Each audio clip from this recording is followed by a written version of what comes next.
आज 26 जुलाई है और आज कारगिल दिवस है। उस पर सभी लोग जितने भी शहीद हुए थे कारगिल में उनको नमन कर रहे हैं।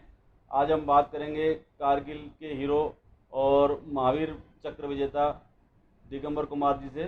भारत ने कैसे जीता कारगिल युद्ध, कैसे दुश्मनों को खदेड़ा भारत की सीमा में जो घुसे थे पाकिस्तान के। आइए कारगिल युद्ध के विजेता महावीर चक्रधारी दिगंबर सिंह से पूरे घटनाक्रम की चर्चा करते हैं। कारगिल की कहानी उनकी जुबानी से हमारे दर्शकों को बताएंगे। न्यूज़ के एक्सप्रेस के दर्शक, आइए आप देखिए किस तरह से हमारे जो योद्धा हैं, भारत के जो वीर पुरुष हैं, इन्होंने किस तरह से कारगिल युद्ध को जीता है और भारत का जो नाम पूरे विश्व में दर्ज कराया है उस युद्ध को जीतकर। उसके कारगिल युद्ध के जो विजेता है महावीर चक्र से सम्मानित है दिगंबर सिंह से चर्चा करते हैं। जय हिंद। जय हिंद। पूरे देशवासियों को सबसे पहले कारगिल के 21वें कारगिल विजय दिवस की ढेर सारी शुभकामनाएं। कि आज पूरा देश बड़ी धूमधाम से इस विजय दिवस को कोरोना होते हुए भी खूब बड़ी धूमधाम से जगह जगह पर रक्तदान शिविर, कारगिल रक्तदान शिविर, जगह जगह पर बच्चे, बूढ़े, औरतें सभी बड़ी धूमधाम से मना रहे हैं। आज मुझे गर्व है अपने देश पर कि हमारे को कारगिल युद्ध के योद्धाओं को भूला नहीं देश। और बहुत ही अच्छी बात है कि आज पूरे देश में एक उमंग सा है, एक दीपावली दशहरा की तरह मनाया जाए, पर्व जैसा महसूस हो रहा है मुझे।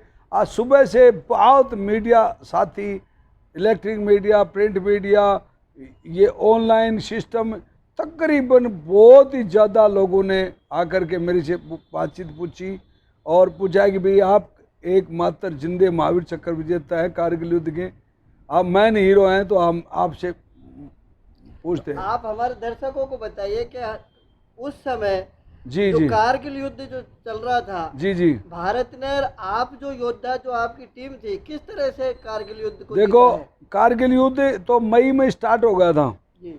और हमारी बटालियन उस टाइम कारगिल में ड्यूटी पे नहीं थी। वो हमारी बटालियन थी कुपवाड़ा सेक्टर में, वहाँ से 200-250 किलोमीटर दूर थी हमारी बटालियन। तो हमारी बटालियन को तो 31 मई को आदेश मिला था कि आपको कारगिल युद्ध में जाना है, क्योंकि आप भारतीय सेना की सबसे नंबर 1 बटालियन है, क्योंकि आपने पहला विक्टोरिया क्रॉस जीता था 1856, 9 दिसंबर 1856 में।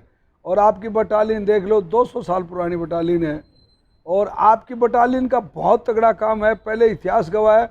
और आज भी आपकी बटालियन के खिलाड़ी सभी प्रकार के जो भी हैं उनके बारे में पूरे देश को मालूम है कि आप कितने अच्छे हैं, क्योंकि 99 का best commando of the Indian army का मुझे डैगर मिला था और मुझे भारत की तरफ से सम्मानित किया गया था कि भाई भारतीय सेना का सबसे खूंखार और ख़तरनाक कमांडो दिगंबर कुमार को ये उपाधि, जो best commando of the Indian army की ख्याति मुझे प्राप्त हुई थी 99। वहाँ युद्ध के जो पल जो आप लोगों ने जिए थे, जी जी, वो अपने देशवासियों के लिए, आप जो 21 साल गुजर गए हैं, जी जी, 21 साल के बाद में जो युवा पीढ़ी आई है, जी जी, जिसने कारगिल युद्ध को वो जानते भी नहीं है, देखा भी नहीं, सुना भी नहीं, लेकिन जी, जी। आपके मुंह से जिसने स्वयं ने लड़ा है, जी जी, वो पूरा घटनाक्रम, किस तरह से वो योद्धा लड़े थे, जी जी, और कैसे दुश्मनों को भगाया, खदेड़ा था, कितने उसमें... नहीं, हिंदुस्तानी दुश्मनों को खदेड़ता नहीं है, उनको उधेड़ता है, उनकी खाल उधेड़ देता है। हिंदुस्तान का सिपाही खदेड़ता नहीं है, उधेड़ता है। पाकिस्तान बार बार हरकत करता है, फिर भी खाल उधेड़वा लेता है वो, और फिर भी नहीं मानता वो ऐसा है देश है कि वो बेशर्मी, उसने बेशर्मी का लाइसेंस ले लिया है, यानी कि वर्ल्ड की टॉप बेशर्म कंट्री मानी जाए तो वो पाकिस्तान है। युद्ध जीतने के बाद में अटल जी से जब आपकी मुलाकात हुई तो उन्होंने क्या कहा आपको?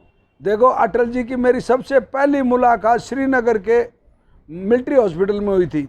वहाँ मैं कुर्सी से मेरे को अंदर ले जाया जा रहा था, गोली लगी हुई थी मेरे, तो उसने बोला sir this hero of war, उन्होंने जनरल साहब ने बोला क्या बात करे, बोले यस।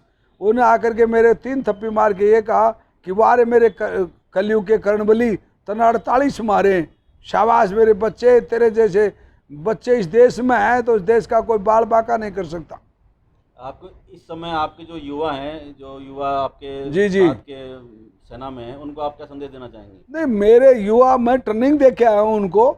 जो मेरी बटालियन है उसको मैंने लगातार कारगिल लड़ाई के बाद में 5 साल ट्रेनिंग दिए, हर लड़ाई का हुनर सिखाया। इसलिए आज मेरी बटालियन वॉलेंटियर और सियाचिन ग्लेशियर में गई है।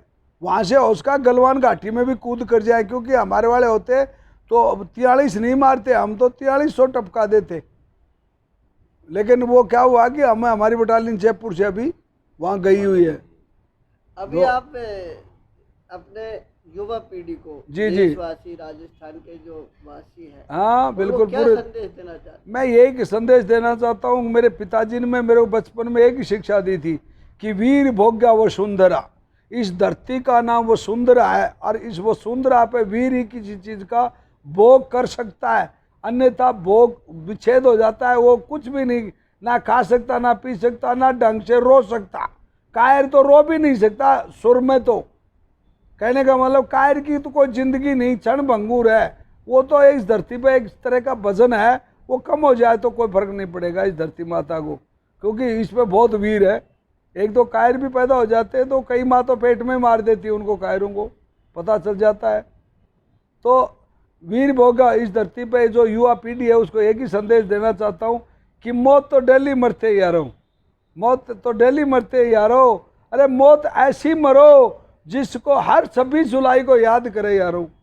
आज 26 जुलाई को हर देशवासी कारगिल के योद्धाओं को, उन वीरों को याद कर रही है जो अपने हंसते हंसते प्राणों की आहुति दे करके इस भारत माँ को पाकिस्तानियों की, मतलब पाकिस्तानियों की नापाक हरकत का मुंह तोड़ के जवाब दिया था ना, उस दौरान वो शहीद हुए। उनके पूरे परिवार को और देशवासी आज उनके ऊपर गर्व करता।